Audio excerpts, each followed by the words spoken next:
What is going on? Welcome to No Chill Promos. How y'all doing? Hope having a blessed week so far into this Tuesday, right? And then before I begin with Monday Night Raw review, just gotta do a quick shout out to all subscribers to the channel and to the followers on Rumble. Now at 116 subs, so thank you to whoever subbed. I appreciate it. I truly do. And I wish I could shout you out, but it doesn't tell me who subs half the time. So I apologize, but thank you. But yeah, let's get into it, because this was a pretty boring ass show, I'm not gonna lie.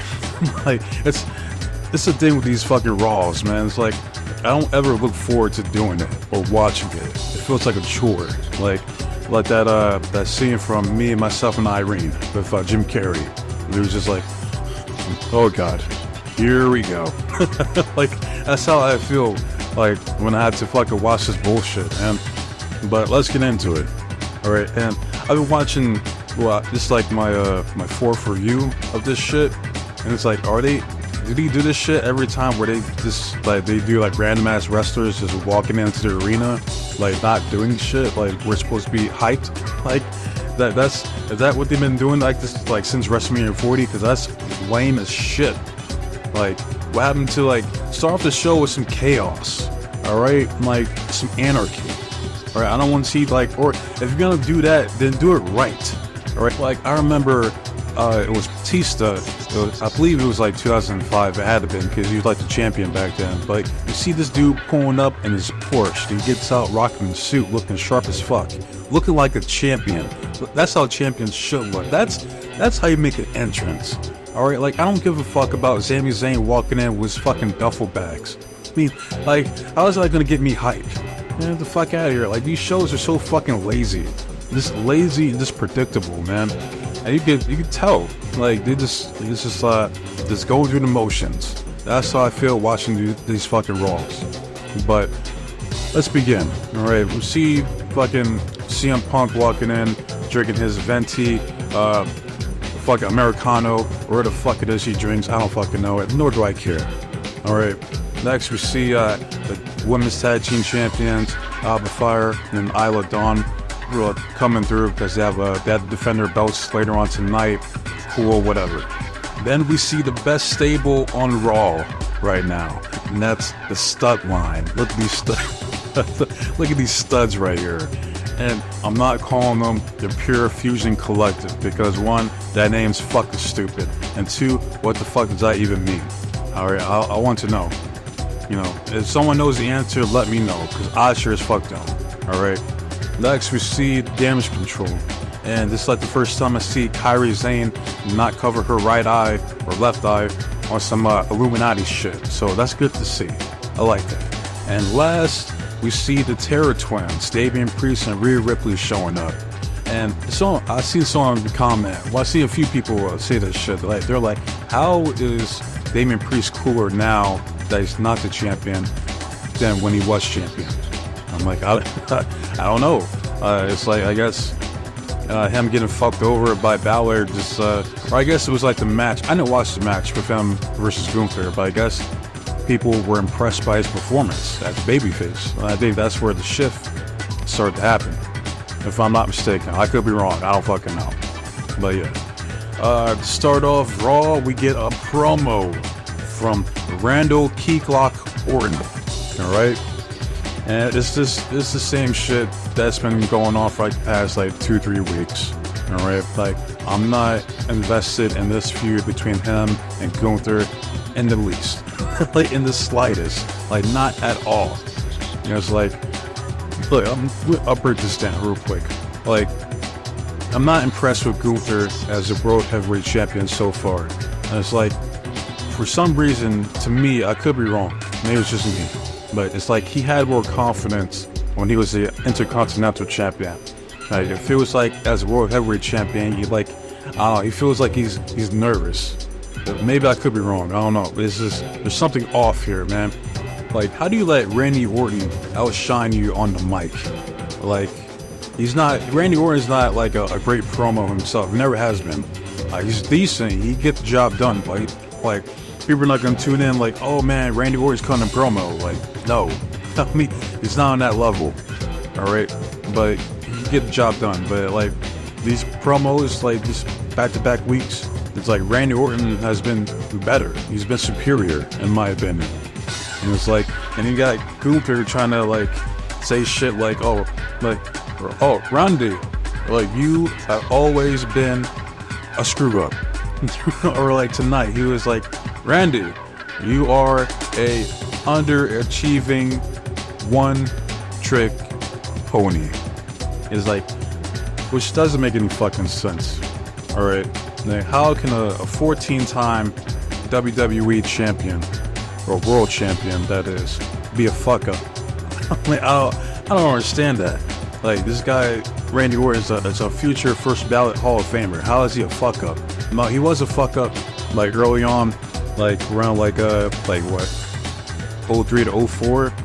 I've heard of some of this shenanigans that he would get into, but I mean, this is 2024 now. All right, this is a more mature, like mid-40s Randy Orton. Okay, so you can't really say that, especially for Gunther. It's like bro, you just won your first World Heavyweight Championship. Like, he's done this shit 14 times. You know, like, he's main event at WrestleMania. Like, what are you talking about underachieving?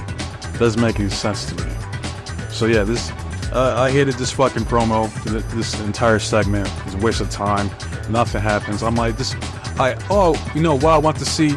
I just want Orton to punk kick him and Ludwig at this point, man. Just fuck it. Just punk kick him, take the title, you know, and try to bring some prestige to it. All right, Randy Orton holding that title, like that could do that. All right, because I'm not a fan of Gunther so far as champion. It ain't working for me. All right, and real quick, I gotta mention this shit. I gotta point this shit out. Now, after the ring general, Gunther takes like 5 minutes to get in the ring and even say anything, because I'm just like, chop, man, hurry the fuck up. I'm like, Vamanos, man, rapido, man, hurry the fuck up. God damn. I mean, it's like this dude, it's like he takes time, you know, like he tries to work the crowd, but he sucks at it. It's like his crowd control needs work. All right. And it's like he buffers mid-sentence when he's talking. All right. He's on that AOL dial-up speed or some shit like that, you know? And like, you got Ludwig coming in to try to attack Randy Orton from behind, right? And then I took the screenshot here just to see how goofy how the current World Heavyweight Champion looks, all right? You got Orton whooping Ludwig's ass, and you just see Gunther standing there with that goofy ass look in his face, like, bro, why are you just standing there? Attack him. Like, his back is turned to you, so like, you were literally complaining about that earlier in the promo, how like, oh, Randy, you took advantage and hit me with the RKO. Like, okay, we'll do the same to him. Like, watching this shit reminded me of The Boys season 3, and I keep saying this, season 3 is the best season. But it was when Soulja Boy was talking to Billy Butcher, right? Because he had Homelander right there, dead to rights. And he was like, fucking Homelander's right fucking there, and now you blink? I mean, like, that's what I'm thinking. I'm like, yeah, Randy Orton right fucking there. Like, guy's back turned to you, not paying attention. And now you're just standing there looking like a complete fucking goof. So yeah, this segment sucked. Trash. Gutter trash. Alright, but let's move on.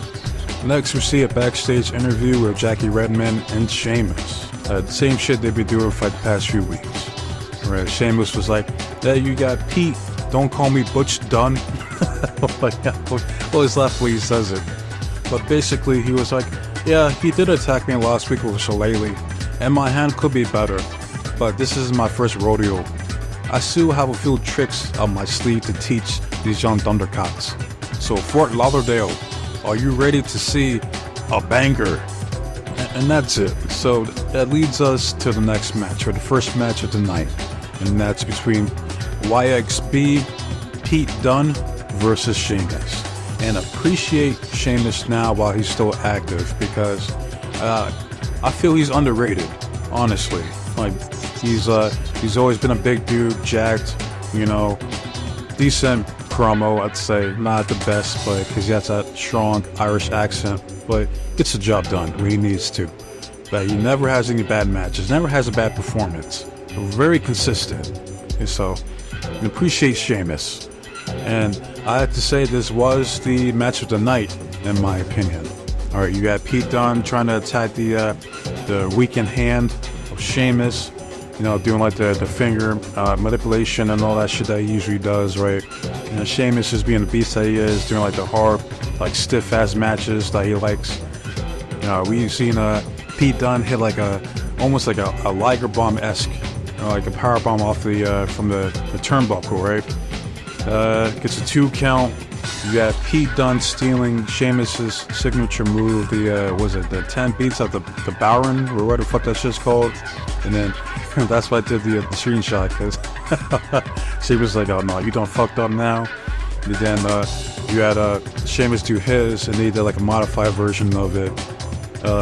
Then the match continues, like they go outside, and like Sheamus daps up Pat McAfee, gets because of distraction, but Pete Dunne takes advantage, you know, attacks him by the steel steps, yada yada yada. The closing sequence of this match was fantastic, alright?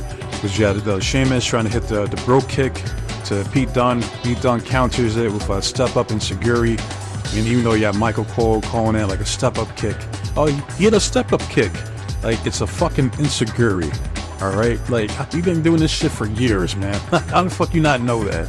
Like, get your shit together. Alright? Like, he counters it. Dunne tries to go for like a moonsault, but then Sheamus counters that with like that bicycle knee that he does. Then somehow like Pete Dunne manages to get like the injured hand from Sheamus like stuck between like the turn posts. Like, I've never seen that before. He attacks it, and then I guess Pete Dunne was trying to go for like a bro kick himself, but Sheamus goes like beast mode. He just yanks the motherfucker off the hinges, right? And then he hits a bro kick and 1, 2, 3. That's over. So that was, I never seen that finish before. See, it's matches like that, like they're capable of doing some creative shit. Alright, it's just the inconsistency of this show is a fucking problem. Alright, because that was a good example of doing something creative. Like, I've never seen that before. Alright, they could do shit like that. It's just, they just choose not to. And that's what pisses me off. So, big ups to both these men. Of course, Pete Dunne was going to lose, but hey, there's no shame in it. Alright, it's Sheamus at the end of the day. Like, he's still a former multiple-time world champion. Alright, and there's also the size difference. Tell me, like, you look at Pete Dunne, you look at Sheamus. It's like, come on, man. But he did have a good showcase here tonight. And I forgot to mention this earlier, but God, he needed to change his fucking theme song. I'm gonna do a video. I need to do a video on these fucking theme songs and how good shit used to be and how fucking gutter trash and generic these fucking theme songs are now. Alright? Like, Pete Dunne's fucking theme song fucking sucks. That shit is garbage. Alright? They need to change that shit, so. But yeah, other than that, man, good shit. Good shit from these two. But moving on. Next we see the New Day and Odyssey Jones backstage, right? They're getting ready for the match against the Final Testament tonight. And you got Xavier looking at Odyssey and like, well, I don't like you. like, who are you, man? Like, you mean Big E, nigga? Like, fuck out of here, right? Odyssey leaves, like, he heads off, whatever. Coffee stops to talk to Xavier, and he was like, you know, me and Odyssey, we noticed that your zen's been off, man. You're like, what's up? That power of positivity. You know, is something going on to carry your cross getting into your head? Like, what's going on, man? Talk to me. Alright, Xavier was like, nah, man. It's like, Carrie has nothing to do with it. It was like, I just wish that you would have came to me first before bringing in Odyssey Jones. You know, because it does feel like you're trying to replace Big E. And Coffee was like, whoa. It's like, oh, hey, well, my bad for not coming up to you first. But no one can replace Big E. He's 110% correct. No one can replace Big E. Alright? So they brought in Odyssey Jones finally after him being in the fucking hiatus, in fucking exile for fucking 2 years now. Alright? And it's kind of funny. Someone made a point, like, it's funny how they got to put the black man with the other black group that's on Raw. I was like, well, it's Triple H for you. I mean, what do you expect? All right, I don't know what to tell you. All right, I'm just happy they're finally using the fucking man. Like, I made that video about Odyssey Jones. I was like, where the fuck is he? You know, he's finally here. So, hey, y'all can't get what we want. You know, so basically, they're doing that slow burn for this heel turn. And it's gonna be magnificent when it happens, man. It might honestly be the heel turn of the year when this shit happens. Honestly, if they do it, if they execute it properly, 100%. So let's move on. Next, we see American Made backstage, and all that happened was like, Chad was like, glad to have you, Ivy Nile and American Made. You're gonna go out there, you're gonna kick Maxine's ass. All right, how are we made? American Made, and that's it. That's all that fucking happened, man. But I'm starting to like the stable. You got Ivy Nile looking like one of the American Gladiators. Love that show, man. Went back in its heyday. But it leads us to the next match between Maxine Dupree versus Ivy Nile. All right, and I enjoyed this match for what it was. Like, you had Maxine like whooping Ivy Nile's ass out there, because Ivy Nile wasn't trying to take her seriously. All right, you had Maxine pissed off from last week, so she was just throwing her ass around. Did a fucking perfect plex on the outside. I'm like, very impressive. Like, I'm like, okay, this is a Maxine that I want to see right here. I'm like, this Maxine has potential, 100%. All right, but the match gets interrupted by the Wyatt Six, and I'm like, oh, here we fucking go. But I must say, Nikki Cross is looking good out there. Like, I need to see a stable or like a faction with her, Su Yung, and Abaddon together. That's what I need to see. I mean, this is me personally. Right, but yeah, fucking Wyatt Six fends all fucking American Made, and fucking Chad Gable gets sacrificed again because you got Uncle Howdy, aka Bo Dallas, hits the sister Abigail on him. And I'm like, again, I'm just like, when the fuck are you gonna wrestle, man? Like, I want to see Bo Dallas wrestle, not just come out here and just clean up shit. Like, I don't know. Again, I'm not a fan of this Wyatt Six. I'm still waiting to see something like fucking something impressive. You know what I mean? Like, this ain't it. Like, and honestly, it just makes me want to root for American Made to win the feud between the Wyatt Six. Like, which is completely ass backwards for what they want. You know, like, I like Chad Gable, I like the Creed brothers, like, and Ivy Nile is okay. I mean, it's not my favorite, but she's decent. I mean, like I want American Made to beat the Wyatt Six as of right now. All right, so until they change my mind, that's where I stand. So let's move on. Next, we get a backstage promo from the Terror Twins. And all he really said was, Damien was like, you guys are going to receive your punishment at Bash at Berlin. And Rhea called Liv Morgan like a discount Rhea Ripley. That's it. So moving on. We get a boring ass promo from CM Punk, who's still acting like he's back for the first time. And it's like, motherfucker, you've been back since Survivor Series from last year. Hey, like, that honeymoon phase is over. You're supposed to be having this like heated rivalry with Drew McIntyre. Yeah, you want to take the time out to be like, oh, congratulations to Florida, they were teaming for winning the Stanley Cup. Like, I don't watch hockey. No disrespect, but I don't give a fuck. All right, don't give a shit about that.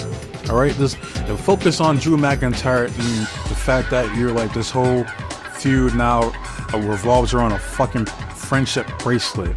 It's so fucking stupid because it has your wife and your dog's name on it. Like, yeah, like, someone pointed this out. I seen this. It was like a meme or whatever. Like, you got on Raw, you got two grown ass men beefing over a friendship bracelet. On SmackDown, you got two grown ass men beefing over a necklace.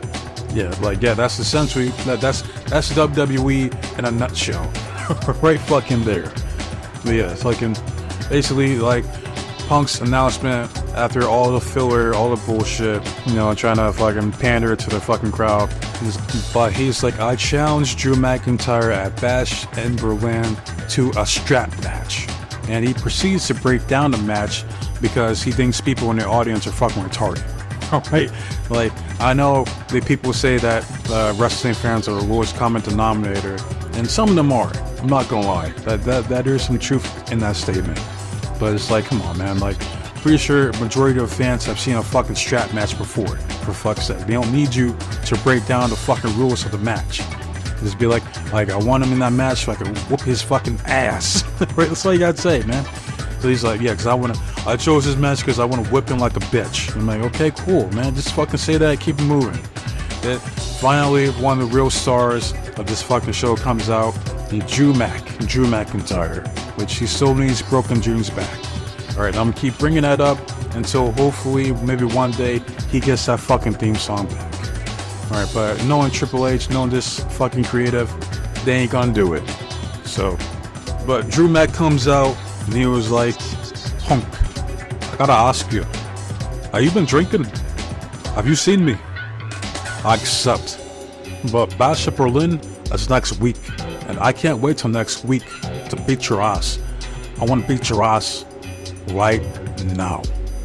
And from this point, Drew Mac should just sprinted down the fucking ring, just claymore the shit out of CM Punk, and just beat his ass. That's what the fuck should have happened, man. But did we get that? No, they got them talking back and forth like, no, we gotta wait until next weekend, even though you're literally right in front of me and we supposedly hate each other. This goofy, stupid ass shit, man. Next, we get a backstage promo from Dirty Dom, ex-con Dom, Dominic Mysterio with his gal, his old lady, the Raw Women's Champion, Liv Morgan. Liv said, like, she's laughing and mocking Rhea as she has been doing for these past few weeks. She's like, I stole your title and I stole your man, and I beat you at SummerSlam. You can't beat us at Bash at Berlin. And Dominic, he had me cracking up here. He was like, hey, Damien, I can't wait until Bash in Berlin to beat your ass, I say. So I'm challenging you tonight. I'm not the same Dominic that you bossed around at Judgment Day. So you leave Rhea behind, I leave Judgment Day behind. Hell, I'll even leave Liv behind. It's mano y mano. Let's see if you're man enough to take me on, I say. Simone. That's basically, that's what he just said. Like, the fact that Dominic can take on Damian Priest, who was a former World Heavyweight Champion by himself, is hilarious. Like, look at the huevos on this cabrón right here. Like, Liv turned this dude into a man. Like, Dominic does not care. He's about that action. Right? One of the best things on Raw, easily, is Dominic Mysterio, Liv Morgan together, I must say. Mostly Dominic, because Dominic's hilarious. Alright, but let's move on. But next, we see a 6-man tag between the New Day and Odyssey Jones against the Final Testament. And I took this screenshot right here because for some reason the camera went out to the audience. To pan out on this dude right here. And this dude in the Randy Orton short, this dude was doing like the shimmy shimmy y'all to the New Day. And I'm like, whose man is this? What the fuck is he doing? But as far as the match itself, all it did was just further progress the storyline of Xavier Woods turning heel, because that shit's coming. Because there's that one point in the match where Kofi was getting his ass whooped, like fucking carrying crosses, hitting like Death Valley drivers and fucking belly suplexes on this man, just tossing his ass all around that ring, right? So he goes in for the hot tag, but instead, I took a screenshot here because you see Kofi Kingston dead ass looking at Xavier Woods for the hot tag, right? And then we see Odyssey Jones gets back up at the apron and he gives a hot tag to him, and that's when like the camera like got this perfect shot of Xavier Woods and his facial expression. It's like, ain't no way. It's like the audacity. It's like, you can't be serious. I'm like, ain't no way, right? So Odyssey Jones gets a hot tag, right? He ends up getting the win. I don't know what his finisher is, but it's like the Big Boss Man Slam or the Black Hole Slam, whatever you want to call it. But he's a strong motherfucker. I love the way he executes that move, man. Just perfect, picture perfect, right? Oh, and real quick before I forget, Pat McAfee, fucking I can't tell the difference between AOP. I know one Caesar and I don't know the other one's name. All right, but one of them hits the Uranagi on Xavier Woods, and Pat McAfee called it a rock bottom. Like, what an idiot. Like, it's a fucking Uranagi, man. It's not fucking rock bottom. Fucking A, man. But that heel turn is gonna be glorious. I'm telling y'all right now, man. And hopefully they don't fuck it up. Because this is Triple H who's booking this. So, we shall see. But moving on, we see the Terror Twins back there talking, getting ready for their match. After Dominic challenged Damian Priest to a match tonight. And basically, Damian was like, man, it's time we give judgment to this lame ass Judgment Day. And is it a trap? Probably. But I don't care. I'm still gonna go out there and beat his ass. And then Rio was like, you got this. I'll be here in the back just in case you need help and that kind of shit. So, moving on. Now, I did a community post about this, but I want to again send my condolences and prayers to the Anuai family, I think that's how you say it, in regards to Alpha passing away, one half, the other half of the Wild Samoans, who are now both gone. They passed on, so rest in peace to both Alpha and Sika. But they did a little heartfelt tribute to Alpha on Raw. And I took a screenshot of that photo right there because I'm like, man, that's sad. I'm looking at it. I'm like, damn. It's like Rikishi is the only one that's still alive in that photo, man. It's like, fuck. Lost too many wrestlers over the years, man. Way too fucking many. Way too many. Way too early. It's terrible. It's fucking terrible, man. But rest in peace to all of them. You know what I mean? So it was a nice little tribute to Alpha, man. And he said something. I don't know when he got inducted to the Hall of Fame. I don't remember. Was it this year? I don't even know. I don't really watch the Hall of Fame ceremonies anymore. But he said something that his mom always told him, and I might start saying that myself. I can't say exactly what he said in Samoan or whatever language it was, but like I always say, you know, be safe, be blessed, and take care of yourself. But I'm gonna start adding, be safe, be blessed, and take care of yourself. Trust in God, because that's the most important thing. All right, well, whatever it is you do, trust in God. All right, I'm gonna start saying that now. So, for real, rest in peace to Alpha. Look, we gotta move on, and we see one of my second favorite UFC fighter of all time in the audience, Mr. Ruthless Robbie Lawler. Right there, I guess he lives in Florida apparently, or maybe, yeah, I think he lives out there. But he was in attendance for Raw, and I was like, holy shit. like if y'all don't know this man, this is a bad motherfucker right here. All right, there was that fight with him and I believe his name was Rory McDonald. That fight was one of the best fights I ever seen. Like, that fight was fucking brutal. All right, like that shit took years off their career. I'm like, they were never the same at that fight, man. But that they made history that night, 100%. Still one of my favorite fights I ever seen, 100%. So, and that dude could whoop like 90%. He could whoop 90% of like the Raw locker room's asses if he wanted to, 100%. So, let's move on. Next, we see Bronson Reed coming out to the ring, looking like he's waiting for his next victim. And like, I like his theme song. Unlike other people on the roster, like his actually fits him because they're going with like the whole, it's look Godzilla. I mean, like that's how they're treating fucking Bronson Reed here, the top dog, big Bronson Reed, like he's the Godzilla of the WWE. All right. And meanwhile, we see The Miz talking with Adam Pearce. Adam was like basically like, look, man, it's because of you, and you're like the only reason why Bronson Reed is not suspended and fined right now. And like Miz was like, look, he's like, I don't know if you know this or not, but Truth is my only friend in this industry, which I don't have many of. And then Pierce is like, yeah, I know you're a loser. That's basically, he's like, I know. It's like, yeah, you suck, man, I'm sorry. What do you want me to tell you? But Miz was like, it's like, do I want to do this? No, fuck no, I don't. But I have to. I fight for my friends. Like, this was a good babyface little promo here from The Miz, because he knows he has no chance in hell of beating the top dog, Big Bronson Reed. Even though somehow, apparently, there's like a little infographic that he's won 21 championships so far in WWE. Like that's crazy. I didn't even know that. So, I mean, you got a former like 2-time Grand Slam champion, man. You should go in there confident. Like no shit. What Randy Orton was trying to say to him was like, bro, you're a former WWE champion, man. Like, come on, man. But despite that, he goes out there knowing he's going to get washed, but at least he faces it like a man. All right, so we get the match.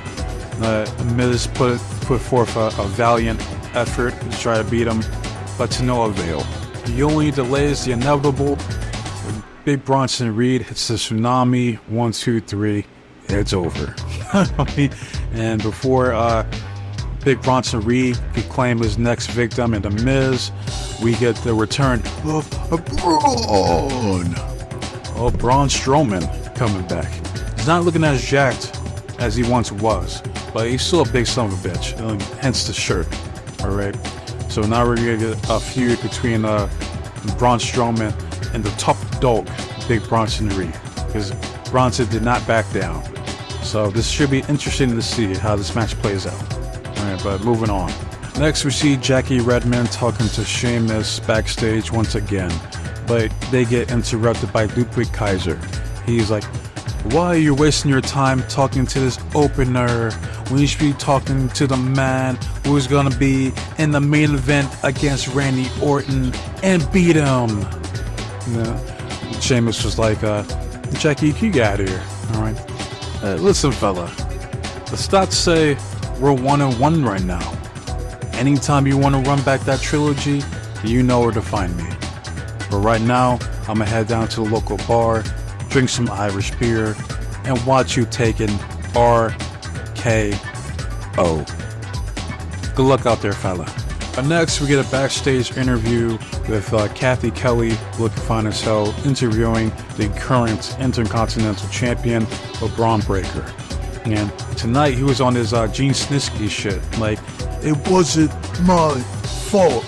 But he was like, look, it's not my fault I'm a badass. It's not my fault I'm better than everybody here. It's not my fault Adam Pearce wants to create this stupid-ass tournament to determine the number one contender for me. It doesn't matter who it is, who's stupid enough to try to challenge me. It's not my fault that everywhere I go, there's dogs out there in the crowd. Like, and it's not my fault that whoever steps up, I'm going to spear the shit out of them through the floor and give them a beating of a lifetime. And that is my fault. And like I said before, the genetic freak doesn't need to be losing that title anytime soon. Alright, but we move on to the next match, and that's Dominic Mysterio going against Damian Priest. Alright, Dominic comes out, Damian comes out, gets jumped by Saints Row, aka Judgment Day, but he fights off the jobbers. Alright, he goes into the ring, has Dominic pinned because Rhea Ripley is standing right behind Dominic. Alright, and before Rhea Ripley could hit the riptide on Dominic onto the announce table, Liv Morgan comes out of nowhere with a steel chair to the back. Alright, and then they get the numbers advantage. Rhea gets her ass kicked outside. Damian's getting his ass kicked inside the ring. Finn Balor hits the coup de grace from the top rope onto Damian. And basically, like, they're telling the story like, hey, we got the numbers. So Judgment Day looks strong heading into next week, because Bash in Berlin's next week. So that's all that really happened here. So let's move on. We see Saints Row, aka Judgment Day, boasting about whooping Damian Priest and Rhea Ripley's ass tonight.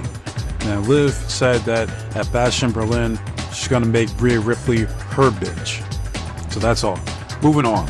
Next is the Women's Tag Team Championship match between Damage Control comes out first, looking fine, even though they need to change their theme song because that song sucks. Never liked it from day one. Then we get the stud line coming out. Look at these studs out here. Again, I'm not calling them that dumbass name, the Pure Fusion Collective. What a dumbass name. And people shit on Zoe Stark, saying that she's ugly as shit. And I'm here to tell you right now, look, none of those women in that locker room are ugly. Alright, I said this before and I'll say it again. Alright, if they were ugly, they would not be on TV. Now, is Zoe Stark the most attractive woman on the roster? Absolutely not. Right? Not even close. It's like she has a lot of competition back there, especially in NXT. They have, like, in my opinion, the best collective of, beautiful women right now. All right, but Zoe herself is fine. Like tonight, that's like the best I've seen her look. Honestly, it's like a few shots. Yeah, I'll knock that down 100%. She got a little something back there. Like, don't be so harsh on these ladies. They already know how insecure women are as it is. All right, just be easy. All right, tranquilo. All right. And then we get the entrance for the Unholy Union. I think that's her name, of the tag team of Alba Fire and Isla Dawn. The match itself was pretty decent, actually. Yeah, Io Sky going crazy, to be expected because it's Io. Like, she's one of the best women's wrestlers in the world. It's just too bad her booking fucking sucks. All right, and but the ending sequence to summarize the match basically was like. Kairi Sane was going up for the insane elbow. Isla Dawn pushed her off. Shayna then comes and tries to lock in a rear naked choke or a sleeper hold onto Kairi Sane. Isla Dawn comes from behind Shayna, hits a backstabber, and then you got Alba Fire hitting that swanton off the top rope. 1, 2, 3, and still the women's tag team champions, the Unholy Union, the tag team of Alba Fire and Isla Dawn. So let's move on. Next, we see a backstage interview with Jackie Redmond and main event Jey Uso. Yeet. But Jey Uso was like, Sammy got his ass whooped last week, but he told me, like, I'm going to be out for a bit, but don't let me stop you for getting singles going. So Jey Uso is going to be in the tournament to determine the number one contender for LeBron Breaker's IC title. So most likely he's going to win.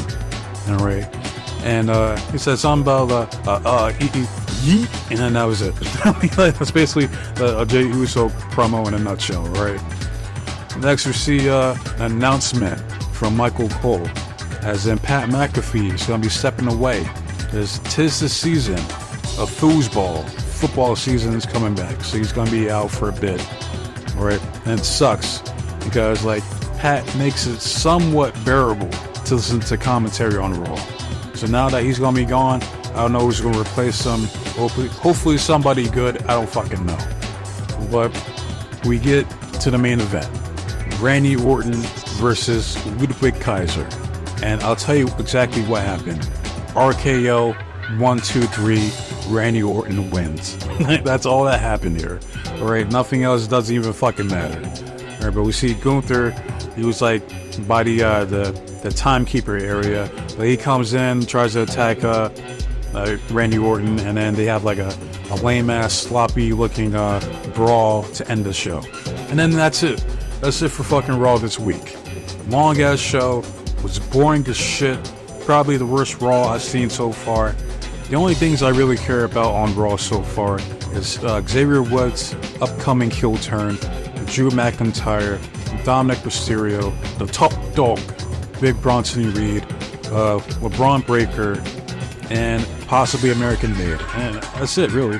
Oh, and Otis and Akira Tozawa, like the fucking Alpha Academy. It's always good to see them. They always entertain.